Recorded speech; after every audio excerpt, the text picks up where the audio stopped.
Hello students, welcome in wanna science classroom. आज हम chapter 3 atoms and molecule का part 2 molecules के बारे में पढ़ेंगे। इससे पहले वाली वीडियो में मैंने आपको एटम्स के बारे में बताया था और आज हम मॉलिक्यूल्स के बारे में डिस्कशन करेंगे।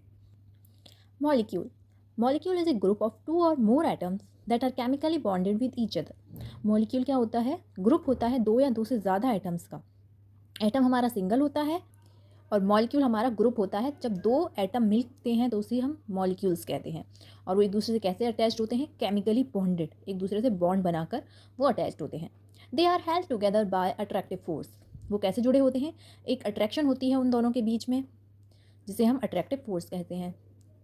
एटम ऑफ सेम एलिमेंट और different element can bind together to form a molecule. या तो वो एटम सेम एलिमेंट के हो सकते हैं या फिर डिफरेंट एलिमेंट के, और जब वो बाइंड करते हैं तो वो एक मॉलिक्यूल की फॉर्मेशन करते हैं। यहाँ पर एक आपको एग्जांपल्स भी दिए गए हैं। First O3 ozone. यहाँ पर हमारे ऑक्सीजन के 3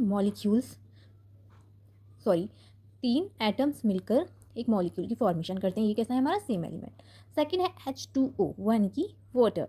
वाटर में हमारा 2 हाइड्रोजन के एटम और एक ऑक्सीजन का एटम, यानी कि डिफरेंट एलिमेंट कंबाइन होकर मॉलिक्यूल की फॉर्मेशन करते हैं। नेक्स्ट है हमारा CO2, कार्बन डाइऑक्साइड। यहाँ पर एक कार्बन और 2 ऑक्सीजन के एटम मिलकर एक मॉलिक्यूल की फॉर्मेशन करते हैं। तो ज़रूरी नहीं है हमारा जो मॉलिक्यूल हो वो सेम एलिमेंट का हो, वो डिफरेंट एलिमेंट और सेम एलिमेंट बोथ दोनों का होता है। उसके बाद आता है हमारा next topic, molecules of elements. The molecule of elements are constituted by the same type of element. Molecules of element क्या होते हैं? जो सिर्फ एक टाइप के एटम से मिलके बने होते हैं। There are of different type, ये बहुत तरीके से होते हैं। Mono atomic, mono means single. Helium, example क्या है इसका? Helium, He symbol. तो यहाँ पर सिर्फ हमारा हीलियम का एक ही एटम है, तो ये हो गया हमारा मोनो एटोमिक। नेक्स्ट हमारा डायटोमिक, डाई मतलब 2, जहाँ पर 2 एटम हो। हाइड्रोजन H2, हाइड्रोजन के फॉर्मूला क्या है? H2, तो ये हमारा डायटोमिक कहलाता है। नेक्स्ट है ट्राई एटोमिक, जहाँ पर 3 मॉलिक्यूल एटम हो हमारे। ओजोन, ओजोन में कितने हैं? 3 एटम है ऑक्सीजन के, तो ये ट्राई एटोमिक कहलाता है। नेक्स्ट है टेट्रा एटोमिक, जहाँ पर टेट्रा मीन्स 4। ये जैसे हम 1 2 3 नॉर्मल मैथ में पढ़ते हैं, ये हमारे केमिस्ट्री में है। Mono, di, tri, tetra, hexa, penta, ये आप आगे की क्लास में पढ़ेंगे। तो टेट्रा एटोमिक यानी कि 4, जिसका एग्जाम्पल है फॉस्फोरस, P4। यहाँ पर फॉस्फोरस के 4 एटम हैं। नेक्स्ट है पॉली एटोमिक, पॉली मतलब बहुत सारे। सल्फर S8, यहाँ पर सल्फर के कितने एटम हैं? 8। The number of atoms constitute a molecule is known as it atomicity. जितने नंबर ऑफ एटम मिलकर एक मॉलिक्यूल की फॉर्मेशन करते हैं वो उसकी एटोमिसिटी कहलाती है। जैसे हीलियम में मोनो एटोमिक, ये इसकी एटोमिसिटी है। टाइप ऑफ एलिमेंट, एलिमेंट कई तरीके के होते हैं और उनकी एटोमिसिटी हम कैसे बताते हैं? जैसे कि आर्गन, AR सिंगल है, क्या हुआ? अभी मैंने आपको बताया था इससे पहले, मोनो एटोमिक।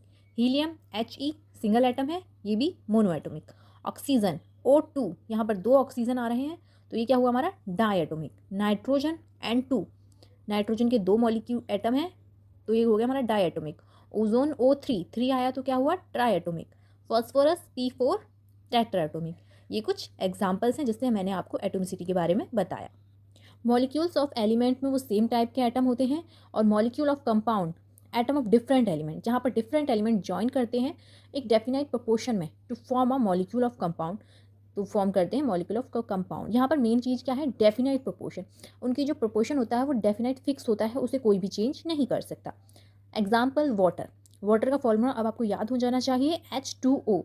नॉर्मली जब आप घर में भी अपने छोटे भाई बहनों से बात करें और बोले H2O क्या होता है? वाटर, तो इससे आपको, अगर आप उसे डेली बेसिस पर भी यूज़ करेंगे तो आपको ये फॉर्मूले आराम से लर्न हो जाएंगे। तो यहाँ पर हमारा वाटर और का फॉर्मूला H2O, जो किस एटम से मिलकर बना हुआ है? Hydrogen and oxygen. तो यहाँ पर हमारी हाइड्रोजन की जो रेशियो है वो 1 होती है और ऑक्सीजन की रेशियो 8 होती है। ये आपको अभी क्लियर नहीं होगा, बट आप नेक्स्ट चैप्टर ये से आगे पढ़ेंगे तब आपको हर चीज़ क्लियर समझ में आ जाएगी। अमोनिया, अमोनिया का फॉर्मूला है NH3। यहाँ पर एक नाइट्रोजन और 3 हाइड्रोजन के एटम मिलकर एक मॉलिक्यूल की फॉर्मेशन करते हैं। तो नाइट्रोजन की प्रोपोर्शन क्या है? यहाँ पर 14 रेशियो, हाइड्रोजन 3 है तो 3। उसके बाद हमारा आता है ions. The charge species are known as ions. जिस पर चार्ज स्पीसीज लगी होती है, चार्ज लगा होता है, वो हमारे आयंस कहलाते हैं। चार्ज क्या होता है हमारा? पॉजिटिव और negative charge. A ion can be positive और नेगेटिव चार्ज। वो हमारा आयन पॉजिटिव भी हो सकता है और नेगेटिव भी हो सकता है। Negative charge are called anion. Negative charge को हम केमिस्ट्री की लैंग्वेज में एनायन कहते हैं। क्या कहते हैं? एनायन। और पॉजिटिव चार्ज को हम कैटायन कहते हैं। ये हमारी केमिस्ट्री की लैंग्वेज है। कुछ वर्ड थोड़े अलग हैं हमारी नॉर्मल लाइफ से, तो हम केमिस्ट्री में उन्हें उस सिंबल या उस वर्ड का यूज़ करते हैं। एग्जाम्पल है यहाँ पर NaCl। NaCl क्या है हमारा? Sodium chloride. तो यहाँ पर इन पर क्या क्या चार्ज है? Na पर पॉजिटिव चार्ज है और Cl पे माइनस चार्ज है। नेक्स्ट है HCl, हाइड्रोक्लोराइड। यहाँ पर H पर पॉजिटिव चार्ज है और Cl पे माइनस चार्ज है। अब आप कहेंगे मैम आपने ये चार्ज अपने आप लगा दिया, हमें तो पता नहीं है कैसे आई ये चार्ज। तो ये भी मैं आपको बताऊँगी कि पॉजिटिव चार्ज का मतलब क्या होता है और नेगेटिव चार्ज का मतलब क्यों आता है और ये कब आता है और कब नहीं आता। तो इसके लिए आपको कंटिन्यूसली मेरे साथ बने रहना पड़ेगा। आयंस, मैंने अभी आपको बताया आयंस क्या होते हैं? हमारे चार्ज, जिन पर चार्ज लगा होता है, जिन्हें पे पॉजिटिव चार्ज भी हो सकता है और नेगेटिव चार्ज भी हो सकता है। तो पॉजिटिव चार्ज होगा उसे हम तो कैटायन कहेंगे और नेगेटिव चार्ज को हम एनायन बोलते हैं।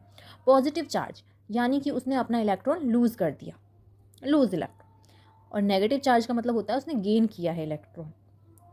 यहाँ पर देखिए मैंने आपको एग्जाम्पल के थ्रू समझाया है। Na, नाइट्रोजन एक इलेक्ट्रॉन लूज़ कर रहा है, माइनस करा मतलब एक इलेक्ट्रॉन लूज़ करेगा, तो सोडियम माइनस एक इलेक्ट्रॉन लूज़ किया उसने, तो Na पॉजिटिव चार्ज आ गया। Na पॉजिटिव चार्ज मतलब कि इसने एक आयन लूज़ किया है। पर मैम ये पॉजिटिव चार्ज ही क्यों आया? इलेक्ट्रॉन के ऊपर हमेशा माइनस चार्ज होता है, माइनस किया हमने तो माइनस माइनस क्या हो गया हमारा? प्लस। तो कहाँ से आया हमारा? Na क्या बन गया? पॉजिटिव। अनायन में क्या हुआ? क्लोरीन प्लस इलेक्ट्रॉन, तो यहाँ पर हमारा हुआ क्लोरीन प्लस 1 इलेक्ट्रॉन। क्लोरीन ने एक इलेक्ट्रॉन लिया तो प्लस माइनस माइनस, तो इस वजह से क्लोरीन पर माइनस चार्ज आया क्योंकि इसने एक इलेक्ट्रॉन गेन किया है। नेक्स्ट है valency. It is defined by the combining power of an element. ये कंबाइनिंग पावर होती है एलिमेंट्स की। इसमें बहुत सारे शेल्स होते हैं, पर उन सेल्स में हमारे इलेक्ट्रॉन फिक्स हैं कि उससे ज़्यादा इलेक्ट्रॉन नहीं जाएंगे। सबसे पहला हमारा फर्स्ट सेल, जिसमें मैक्सिमम 2 इलेक्ट्रॉन जाते हैं। सेकंड सेल में 8, थर्ड सेल में भी 8 और फोर्थ सेल में 16। ये एक स्टेबल स्टेट है, इससे ज़्यादा ना तो हम भर सकते हैं ना ही उसमें आएंगे। तो इसका एक छोटा सा फॉर्मूला याद कर लीजिए, 2 8 8 16, क्योंकि हमारे जो इलेक्ट्रॉन है सबसे पहले 2 भरे जाएंगे, फिर 8 फिर 8 फिर 8 16। इनके शेल्स को नाम भी दिया गया है, वो आप आगे पढ़ेंगे, KLMN शेल। ओके स्टूडेंट, और भी बहुत सारे इसमें सेल्स हैं, बट हम बेसिक इन्हीं शेल्स के बारे में डिस्कस करते हैं। यहाँ पर आपको 2 एग्जाम्पल दिए गए हैं सोडियम और क्लोरीन का। सोडियम Na, जिसमें 11 इलेक्ट्रॉन्स होते हैं। 11 इसके क्या है? नंबर है। तो हम इसे कैसे फिल करेंगे? सबसे पहले हम 2 को डालेंगे, देन उसके बाद 8, फिर 8, पर अगर हम थर्ड नंबर में भी 8 डालेंगे तो हमारे कितने हो जाएंगे? 8 8 16 और 2 18, पर यहाँ पर सिर्फ 11 है। तो पहले हम देखेंगे 2 हमारा फिल हो गया, देन 8, 8 और 2 10, तो हमें बस एक और फिल करना है, तो जिसमें सिर्फ 8 जा सकते हैं। ज़रूरी नहीं है 8 ही डालने हैं, कंप्लीट करने के लिए तो हमें सिर्फ 1 डालना है, वो हमने डाल दिया। अब हमारा ये इसमें लास्ट में हमारा सिर्फ 1 इलेक्ट्रॉन है। अब 1 स्टेबल है या अनस्टेबल है? ये अनस्टेबल है, क्योंकि अभी से स्टेबल होने के लिए 7 इलेक्ट्रॉन्स और चाहिए।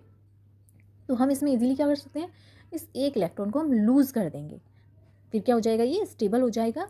तो इसने अगर एक इलेक्ट्रॉन लूज़ किया है तो इस पर क्या आ जाएगा? पॉजिटिव चार्ज, और ये स्टेबल हो गया। नेक्स्ट एग्जाम्पल है हमारा क्लोरीन। क्लोरीन में हमारा कितना है एटॉमिक नंबर? 17। इसे हम फिल करेंगे 2 8, 8 और 2 10। अब हमें कितने और चाहिए? 7, तो हम उसमें 8 भर सकते हैं ना, तो हम उसमें 7 डाल देंगे। अब हमें इस क्या हो गया?